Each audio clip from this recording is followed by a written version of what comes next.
Assalamu alaikum warahmatullahi ta'ala wabarakatuhu. Yan uwa barkanmu da wannan lokaci. Insha Allah kamar yadda aka sani, ganin channel namu na fassarar mafarki. Insha Allah yan uwa sai a ainihin garzayo domin a danna wani alama na wannan jan rubutu, sannan za a ga ƙararrawa ya fito ana a danna shi, kuma a yi danna liking sannan a yi sharing saboda yan uwa su amfana insha Allah ta'ala. Masha Allah.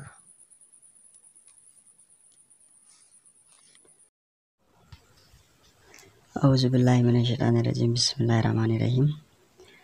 Assalamu alaikum warahmatullahi ta'ala wabarakatuhu. Yan uwa barkanmu da wannan lokaci. Yau ma ga mu dauke da fassarar mafarki na ganin wato girgije. Na ga yan uwa sun san girgije. To wanda ya mafarkin ya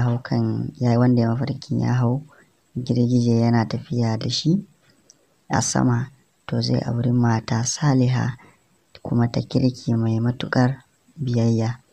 Idan kuwa girgije kadai ya gani, to zai ainihin wakilci wani mutum a wajen wata harka insha Allah ta'ala.